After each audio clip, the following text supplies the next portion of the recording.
The facilities I go to, even some of the ones that you think are modern and they're beautiful, they're a piece of crap.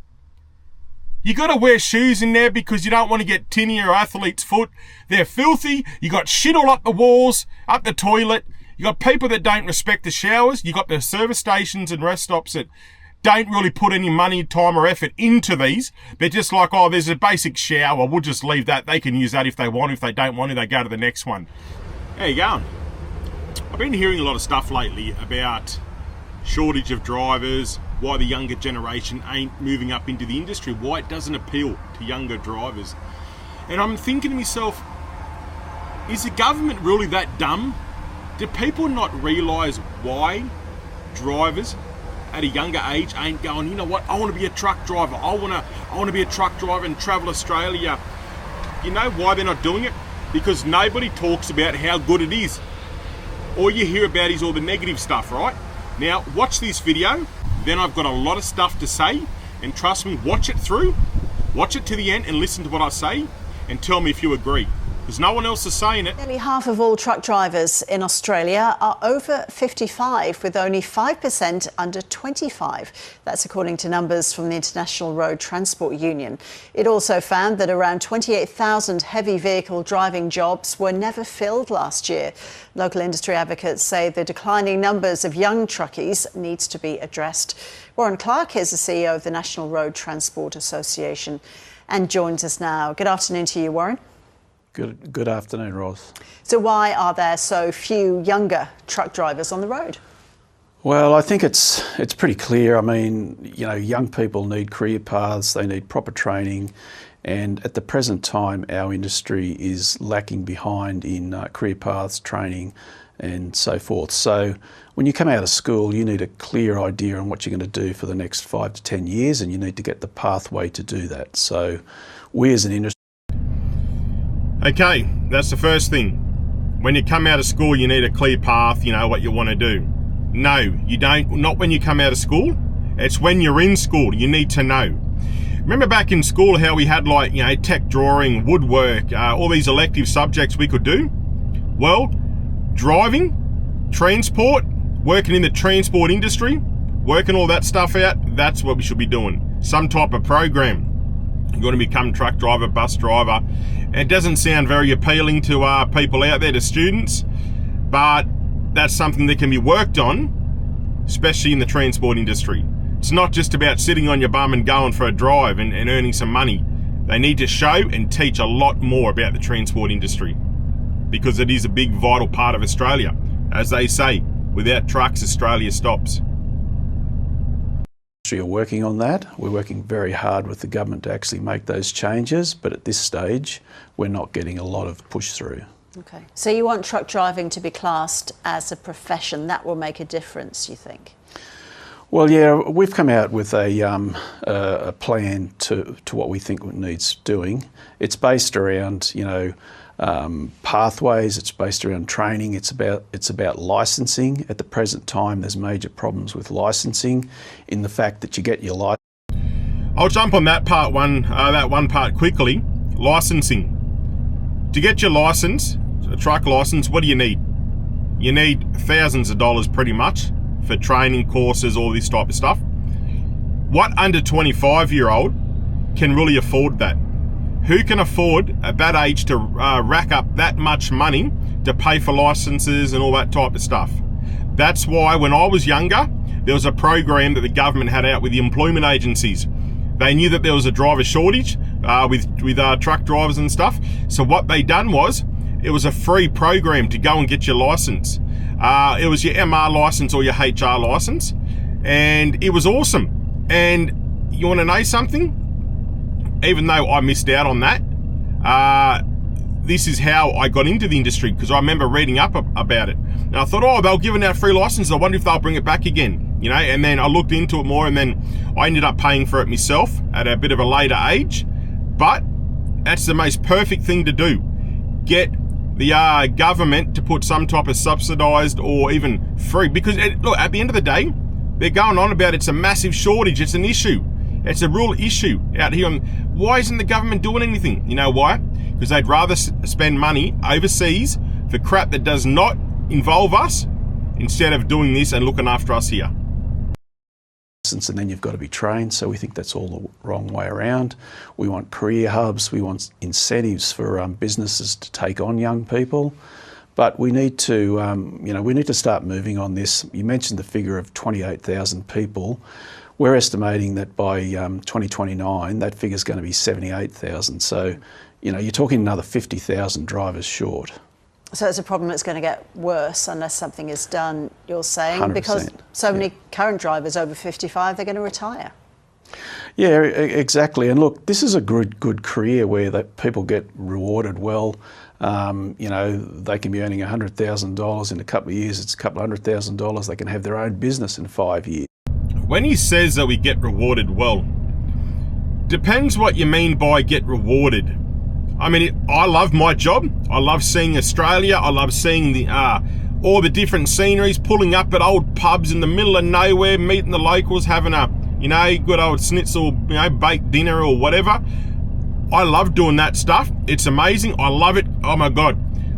But when you say rewarding, I mean, people talk about over-regulation. They talk about fines. And, oh, wait a minute, sorry. The government, sorry.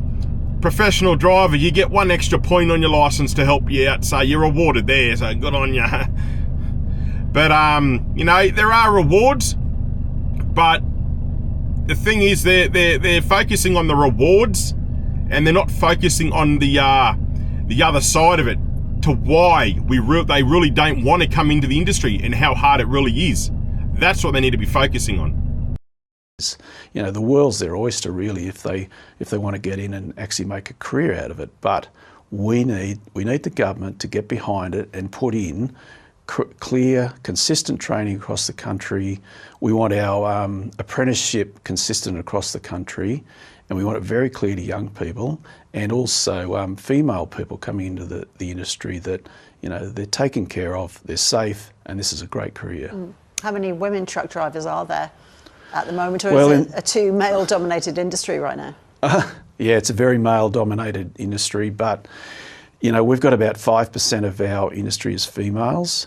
But if you look at the basic things that we don't have, we don't have the proper facilities along the roads where they can, go to the toilets. There's issues where if you're a female truck driver that you've literally got a shower, in a male facility. So there's basic things that's got.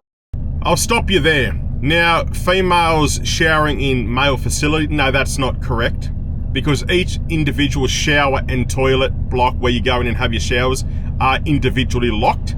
So you do have your privacy. There's no issue with that. That's fine. But one thing I will say, which is part of the video, the beginning of the video, the black and white part that I put up, they are disgusting. That makes me sometimes not want to be a truck driver out here, because all I want is a hot shower. I want a hot, clean shower. Every shower I go to, whenever I have one, if the equipment is there, I get out, I mop it up, I leave the door open to let it air out, the steam or whatever, and yeah. But I've been to a lot of truck stops and went into the showers. There's mold all up the walls, there's broken tiles, there's crap all over the ground. It's disgusting. I've been to the toilets, crap up the walls, and it's disgusting. But it's the problem is the service stations, these truck stops, they don't take any pride in their showers. They're like, oh, we got to provide it because if they have a shower, they'll come and fuel up him or make some money. We're not going to look after it and clean it and modernise it because there's no value, because they get free showers and we don't get any profit out of it. So we'll just leave it the way it is. That's the mentality of these truck stops. The American truck stops, holy crap. Those truck drivers over there are like gods. They get looked after. I mean, I'm sure they've got their bad ones too, but the ones I've seen, holy crap it. Like, woo. Anyway, let's get back to it. Happen in this industry make it really helpful for young people to come in. What are the implications for supplies getting through of this shortage, Warren? Could it lead to shortages of some products in some parts of the country? 100%. So if you look back at COVID, I mean, literally this country rode on the back of transport. Now, if we take that forward and we're 50,000 drivers. And that's the thing with truck drivers too. The back of during COVID, yeah, we were the only ones on the roads. And we were like frontline workers. Oh, the truck drivers keeping Australia going. Good on them. We're all forgotten about now, though. Like anything else. Short. More than that, 78,000 drivers short. We're looking at, where we've got trucks that are idle, we've got machinery that's parked up, we've got things that just aren't getting delivered. And I think everyone's experienced that, in times of emergency. But we're talking day to day here. So what impact is that going to have at the supermarket shelf, the pharmacies, et cetera, delivering chemicals for... Went to buy some grapes the other day. Couldn't find any. Hadn't been delivered yet. Bloody Nolans. Your water supplies, all those sort of things that happen that no one really sees that this industry delivers. It could really, if you want to go to the worst case scenario, it could really just about stop your country. And finally, how tough a job is it to be a truck driver? Warren, you're away a lot, aren't you? And Yep. it comes with a lot of responsibility. Well, I think if you look at it, 80% of freight is distributed within the metropolitan areas. So about 20% of freight is, long distance freight. So it is a tough job. Clear too, even though it's metropolitan deliveries, 80%. These truck drivers that are going home every night, don't think they're doing 8-hour days out there. No, they're doing long shifts, getting things moving. And it doesn't help with the gridlock traffic that makes things, take twice as long to get around. If you work hard, you get paid well. And what a lot of people want is to be able to get home and, spend the weekends with their families and all that sort of thing. So not everyone will get to do that, but 80% of the industry can live a fairly normal life and have a good, rewarding career. But it is a hard job and you've got to work hard, but you're rewarded if you do. All right, leave it at that. Now, that is true. Everything you said is true. You do get rewarded. It is a great job. But you know what the problem is? The problem why the younger generation ain't coming up? Licensing. The fatigue stuff. I'm going to do a bit of research and I'll come back tomorrow and I'll basically read a few things of the research I found. See, in my opinion, you get to travel around a lot of places around Australia. You get to see a lot of awesome stuff. Go to small towns you never knew about. You meet up, you make a lot of friends out on the road, all these truckies. You have a laugh, you have truckside barbecues, you can pull out your swag in the middle of nowhere, for the night, look up at the stars. I've been out west where I've seen skies I never knew existed. When all the light pollution is gone, I sit there for hours going, wow, just look at it. And no one's talking about it. Now, getting into trucking today, you can't just rock up and say, yeah, I'll take the job and I'll drive that. You got to go through multiple licenses. They cost hundreds and even thousands of dollars just to get the license. And what 25-year-old has that kind of money laying around? There's also insurance restrictions. I remember when I first got my license, companies wanted me to be over 21. All right, fair enough. Okay, then it changed to 25 and then it changed to 30.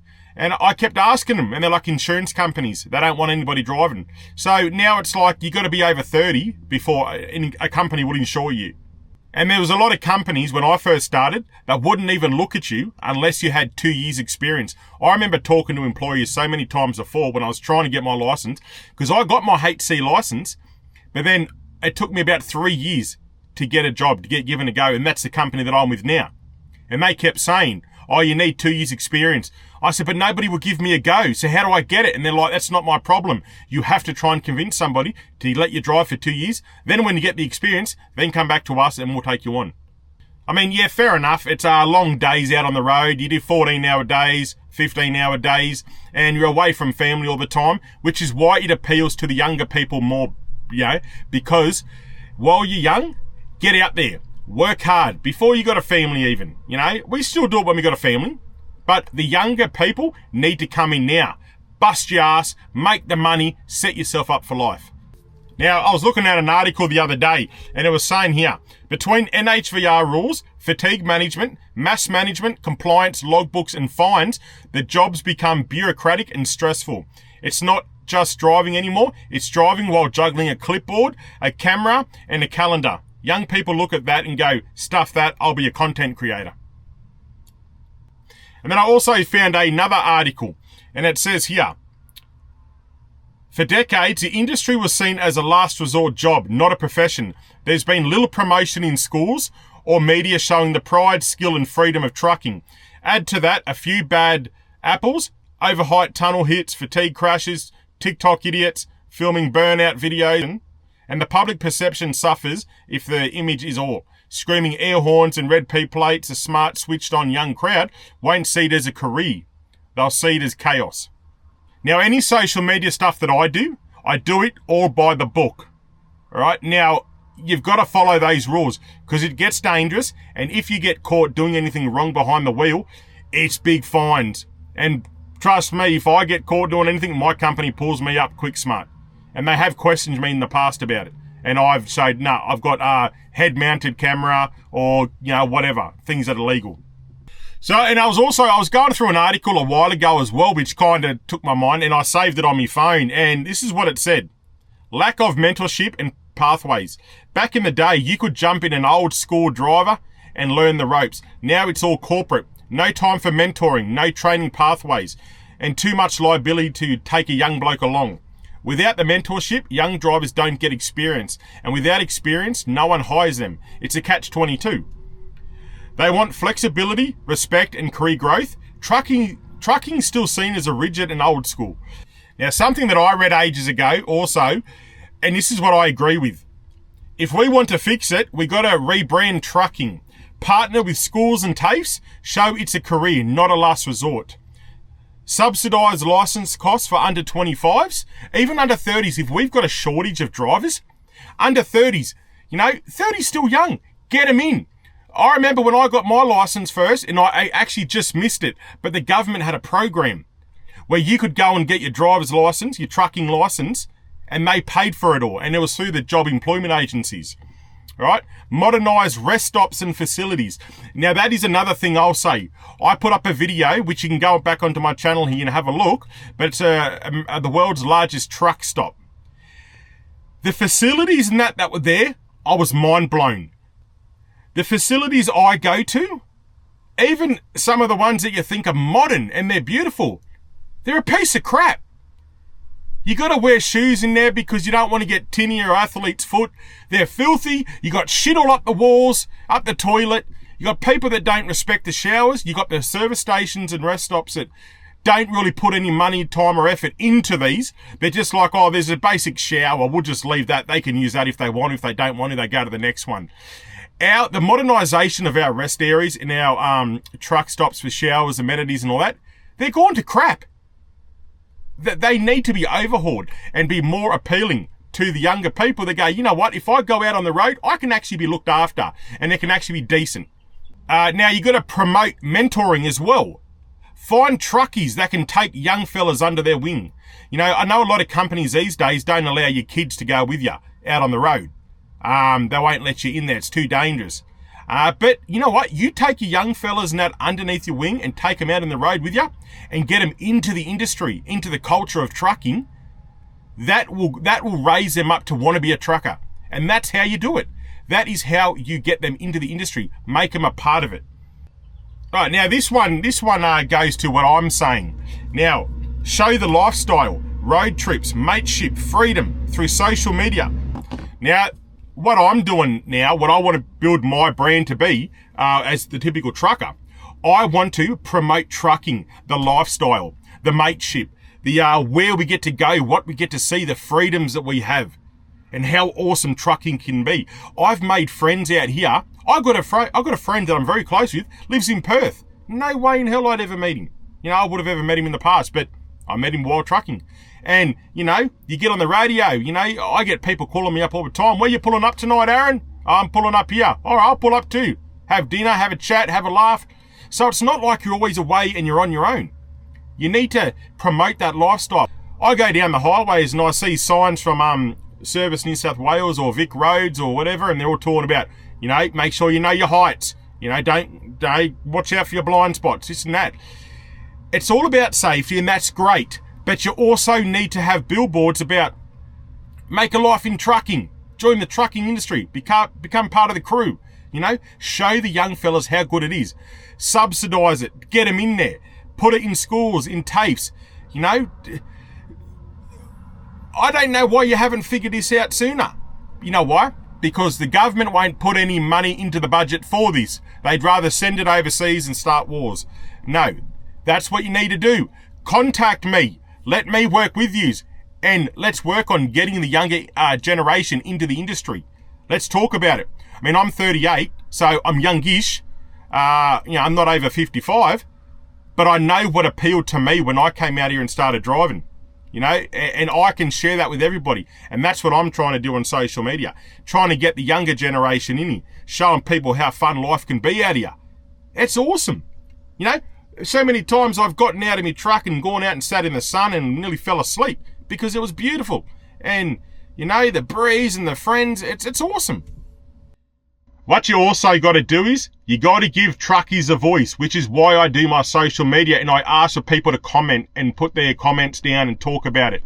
I want your opinion. I want to know what you think because I know NHVR, governments, ministers and, you know, politicians, they all look at my social media. I know they do because they've emailed me and they've said they've seen this before, you know. And look, don't get me started on mental health. That's a whole different subject. And that's another video that I will cover again. And I will do a deep dive into it. And why it's happening and why we do suffer with mental health out on the road here. I will explain it all. But for now, let's get the younger generation in. Now put your comments down. Tell me what you think. Share it out there. And let's get it going.